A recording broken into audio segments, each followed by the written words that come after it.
ಏನಿದೆ ನಮ್ದು ಇಲ್ಲಿವರೆಗೂ ಇದೆ ಅಂತ ತೋರಿಸಿದ್ರೆ ನಾನು ಅಲ್ಲಿವರೆಗೂ ಅಳತೆ ತಗೊಳ್ತೀನಿ, ಒಳಗಡೆಗೆ ಎಷ್ಟು ಎನ್ಕ್ರೋಚ್ ಆಗಿದೆ ಅನ್ನೋದು ನಾನು ರಿಪೋರ್ಟ್ ಕೊಡ್ತೀನಿ.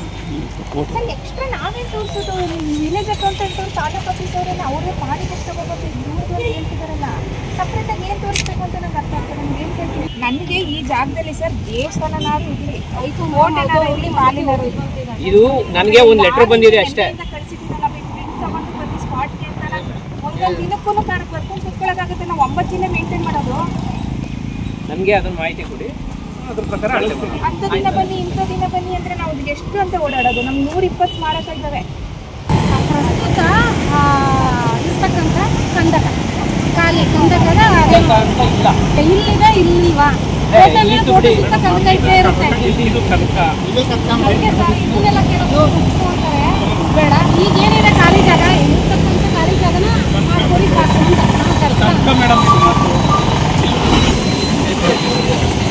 ರೋಡ್ ಏನಿದೆ ನಾವು ರೋಡ್ನು ಪಿಕ್ ಮಾಡಿದ್ದೀವಿ. ರೋಡು ಏನಿದೆ ಅದೇ ಸರ್ ಕೋಟೆ ಸುತ್ತ ಇರ್ತಕ್ಕಂಥ ಖಾಲಿ ಜಾಗ ಕಂದಕಕ್ಕೆ ಸೇರಿದ ಖಾಲಿ ಜಾಗ ಅಂತ ನೀವು ಮೆನ್ಷನ್ ಮಾಡಿದ್ದೀವಿ. ಐತಿಹಾಸಿಕ ಕೋಟೆ ಮತ್ತು ಕಂದಕ ಪ್ರದೇಶ ದೇವಸ್ಥಾನಗಳೆಲ್ಲ ಸೇರಿ ಉಳಿಸ್ಕೋಬೇಕಾಗಿರೋದು ನಮ್ಮ ಇಲಾಖೆ ಕರ್ತವ್ಯ ಎಷ್ಟೋ ಈ ಊರಿನಲ್ಲಿರೋ ನಾಗರಿಕರ ಜವಾಬ್ದಾರಿನೂ ಸಹ ಅಷ್ಟೇ ಆಗಿದೆ. ಸೊ ಇಲಾಖೆ ಅಧಿಕಾರಿಗಳನ್ನ ಮಾತ್ರ ಇದರ ದೂಷಣೆ ಮಾಡ್ತೇನೆ. ಇಲ್ಲಿ ಇರ್ತಕ್ಕಂಥ ಸ್ಥಳೀಯ ಅಧಿಕಾರಿಗಳು ಮತ್ತು ನಮ್ಮ ಇಲಾಖೆ ಅಧಿಕಾರಿಗಳ ಜೊತೆ ಸ್ಥಳೀಯರು ನೀವುಗಳು ಸಹಕಾರ ಕೊಡಬೇಕು. ಆವಾಗಲೇ ನಿಮ್ಮೂರಿನ ಇತಿಹಾಸನ ಇನ್ನೊಂದಷ್ಟು ದಿನ ನಾವು ಕಾಪಾಡೋಕ್ಕೆ ಅನುಕೂಲ ಆಗುತ್ತೆ. ಸೊ ಇಲ್ಲಿ ಹಾಗಾಗಿ ಇದರಲ್ಲಿ ನಾಗರಿಕರ ಪಾತ್ರ ತುಂಬ ಜವಾಬ್ದಾರಿಯುತವಾಗಿದ್ದಾಗಿದೆ. ಸೊ ಈ ಮೂಲಕ ನಾನು ಇಲಾಖೆ ಪರವಾಗಿ ಕೋರ್ಕೋತಾ ಇದ್ದೀನಿ. ಇದರಲ್ಲಿ ನಮ್ಮ ಪಾತ್ರ ಎಷ್ಟಿದೆಯೋ ಇಲ್ಲಿ ನಾಗರಿಕರ ಪಾತ್ರನೂ ಅಷ್ಟೇ ಇದೆ. ದಯಮಾಡಿ ನಮ್ಗಳ ಜೊತೆ ಕೈ ಜೋಡಿಸಿ ನಿಮ್ಮೂರಲ್ಲಿರ್ತಕ್ಕಂತಹ ಕೋಟೆ ಮತ್ತು ಕಂದಕ ಪ್ರದೇಶ ಮತ್ತು ದೇವಸ್ಥಾನಗಳನ್ನ ಮುಂದಿನ ಪೀಳಿಗೆಗೂ ಕಾಪಾಡೋದಕ್ಕೋಸ್ಕರ ನಮ್ಮ ಜೊತೆ ಕೈ ಜೋಡಿಸ್ಬೇಕು ಅಂತ. ಮತ್ತು ಇನ್ನೊಂದು ನಾವು ಆಲ್ಮೋಸ್ಟ್ 3-4 ಮಂತ್ಸಿಂದ ಹೇಳ್ಕೊತಾನೆ ಇದ್ದೀವಿ, ಮೇನ್ ರೋಡಲ್ಲಿ ಕಂದಕ ಪ್ರದೇಶ ಅಲ್ಲಿ ಯಾವುದೇ ಗಾರ್ಬೇಜ್ ಇದು ಡಂಪು ಮಾಡಬಾರ್ದು ಅಂತ ಪುರಸಭೆ ಅಧಿಕಾರಿಗಳಿಗೂ ನಾವು ಇಲಾಖೆ ಕಡೆಯಿಂದ ಪತ್ರ ವ್ಯವಹಾರ ಮಾಡ್ತಾನೆ ಇದ್ದೀವಿ. ಅವ್ರು ಹೇಳ್ತಾರೆ ನಮ್ಗೆ ಗೊತ್ತಿಲ್ಲದೇನೆ ರಾತ್ರಿ ತಗೊಬಂದು ಡಂಪ್ ಮಾಡ್ತಾರೆ ಅಂತ. ಅದು ಪರಿಸ್ಥಿತಿ ನೀವೇ ನೋಡಿರ್ಬೋದು. ನಾವು ಇಲ್ಲ ಯಾರೇ ಅಧಿಕಾರಿಗಳು ಬಂದು ಅದನ್ನ ತಗೊಂಡು ಪಕ್ಕಕ್ಕೆಲ್ಲ ಹಾಕೋಕ್ಕಾಗಲ್ಲ. ಅದು ನಿಮ್ಮಲ್ಲಿ ಇರಬೇಕು ಜವಾಬ್ದಾರಿ ಅನ್ನೋದು, ನಾವು ಆ ಜಾಗಗಳಲ್ಲಿ ಹಾಕ್ಬಾರ್ದು ಅಂತ. ಮತ್ತೆ ಪುರಸಭೆಯವರು ಅಷ್ಟೇನೆ ಅಟ್ಲೀಸ್ಟ್ ಆ ಥರದ್ದು ಗಾರ್ಬೇಜ್ ವ್ಯವಸ್ಥೆಗಳನ್ನೆಲ್ಲ ಬೇರೆ ಕಡೆ ಹಾಕೋದಕ್ಕೆ ಒಂದು ಬೇರೆ ಜಾಗನ ಕಲ್ಪಿಸ್ಕೊಡಿ. ಅಟ್ಲೀಸ್ಟ್ ಆ ಜಾಗಕ್ಕೆ ಅವರು ಅವಾಗ ಆ ವಸ್ತುಗಳನ್ನೆಲ್ಲ ತಗೊಂಡಾಗ ಹಾಕ್ತಾರೆ. ಅವಾಗಾದ್ರೂ ಅಟ್ಲೀಸ್ಟ್ ಸ್ವಲ್ಪನಾದ್ರೂ ಸ್ವಚ್ಛತೆ ಅದು ಕಾಪಾಡ್ಕೋಬಹುದು. ಮತ್ತೆ ನಾವು ಇಲಾಖೆ ಕಡೆಯಿಂದ ಇವಾಗ ತಾಲೂಕು ಆಫೀಸ್ ಮತ್ತು ಸರ್ವೆ ಡಿಪಾರ್ಟ್ಮೆಂಟ್ ಅವ್ರ ಜೊತೆ ಎಲ್ಲ ಪತ್ರ ವ್ಯವಹಾರ ಮತ್ತೆ ಮಾಡ್ಕೊಂಡಿದ್ದೀವಿ. ಇವತ್ತು ಎಲ್ಲ ಜಂಟಿ ಸ್ಥಳ ಪರಿಶೀಲನೆ ಆಗಿದೆ. ನಾವು ನೆಕ್ಸ್ಟ್ ವೀಕಲ್ಲಿ ಮತ್ತೆ ಸರ್ವೆ ನಡೆಸ್ತಾ ಇದ್ದೀವಿ, 2 ಇಲಾಖೆ ಸೇರಿ. ಆ ಸರ್ವೆ ನಮ್ದು ರೆಕಾರ್ಡ್ಸ್ ಪ್ರಕಾರ ಏನಿದೆ ಅದು ಪ್ರಾಣಿ ಪ್ರಕಾರ ಅಷ್ಟೂ ನಾವು ಮಾರ್ಕ್ ಮಾಡಿಸ್ಕೊಂಡ್ಬಿಟ್ಟು ಅದಕ್ಕೆ ನಾವು ಒಂದು ತಂತಿಬೇಲಿ ವ್ಯವಸ್ಥೆ ಮಾಡಿಕೊಂಡು ಮುಂದಕ್ಕೆ ಈ ಜಾಗಗಳಲ್ಲಿ ಯಾವುದೇ ರೀತಿ ಒತ್ತುವರಿ ಆಗದೇ ಇರೋ ಥರ ನಮ್ಮ ಐತಿಹಾಸಿಕ ಅಧಿನಿಯಮ ಏನಿದೆ ಆಕ್ಟು, ಆ ಆಕ್ಟ್ನ ಇಲ್ಲಿ ನಾವು ಪಾಲನೆ ಮಾಡಿ ಇನ್ನು ಯಾವುದೇ ಒತ್ತುವರಿ ಅಕ್ರಮಗಳು ಏನೇ ಸಂಭವ ಆದರೆ ಅದಕ್ಕೆ ನಾವು ಕಾನೂನಾತ್ಮಕವಾಗಿ ಶಿಕ್ಷಾರ್ಹ ಅಪರಾಧನ ದಂಡನೀಯ ಸಮೇತ ನಾವು ಕ್ರಮ ಜರುಗಿಸ್ತೀವಿ ಅಂತ ನಾನು ಈ ಮೂಲಕ. ಒತ್ತುವರಿಯಾಗಿರೋ ಜಾಗನ ಬಿಡಿಸುವಂತ ಕೆಲಸ ಏನಾದ್ರು ಮಾಡ್ತಾರೆ ಸರ್? ಅದರಲ್ಲಿ ಏನಾದರೂ ಯಾರಾದರೂ ವಾಸ ಮಾಡ್ತಾ ಇದ್ರೆ ಬಿಡಿಸ್ಬೋದು. ಮೇಡಮ್, ಸರ್ವೆ ಆದ್ಮೇಲೆ ವಾಟರ್ ನಕ್ಷೆ ಏನಾದರೂ ನೀವು ಡಿಸ್ಪ್ಲೇ ಮಾಡ್ತೀರಾ? ಮಾಡ್ತೀವಿ. ಇವಾಗ ಒಂದ್ಸಲ ಆದ್ಮೇಲೆ ನಾವು ಸುತ್ತ 4 ಜಾಗಕ್ಕೆ ಫಸ್ಟ್ ನಾವು ಬೋರ್ಡ್ ಅಪ್ಲೈಟ್ ಮಾಡ್ತೀವಿ.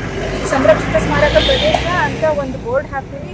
ಅದ್ರ ಜೊತೆಗೆ ಇದನ್ನು ಒತ್ತುವರಿ ಮಾಡಿಕೊಂಡ್ರೆ ಅವ್ರಿಗೆ ಏನೇನು ಶಿಕ್ಷೆಗಳು ಸಲ್ಲುತ್ತೆ ನಮ್ಮದು ಆಕ್ಟ್ ಪ್ರಕಾರ ಅಂತ ಅದು ಬೋರ್ಡ್ ಹಾಕ್ತೀವಿ.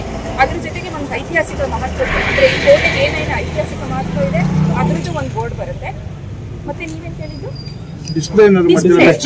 ಕೋಟೆ ಅಭಿವೃದ್ಧಿ ಒಂದು ಆಗೇ ಆಗುತ್ತೆ.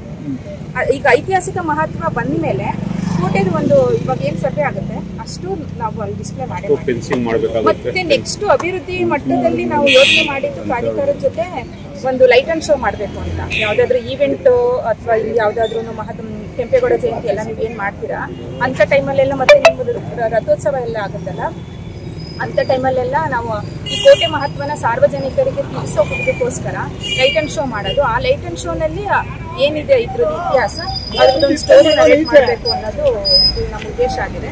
ಬಟ್ ಅದೆಲ್ಲ ಸ್ವಲ್ಪ ಲಾಂಗ್ ಪ್ರೊಸೆಸ್ಸು. ಬಟ್ ಇವಾಗ ಮಟ್ಟಿಗೆ ಈಗ ಎಷ್ಟು ದಿವಸದಲ್ಲಿ ಸರ್ವೆ ಆಗುತ್ತೆ?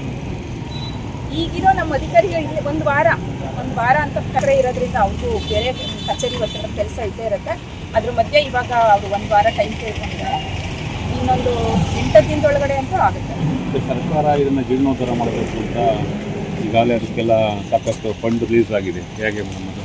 ಅದ್ರ ಬಗ್ಗೆ ನಮ್ಮ ಇಲಾಖೆಯಿಂದ ಅವ್ರು ಯಾವುದೇ ಪರ್ಮಿಷನ್ ತಗೊಂಡಿಲ್ಲ, ಯಾವುದೇ NOCಗೆ ಇದು ಮಾಡ್ಕೊಂಡಿಲ್ಲ.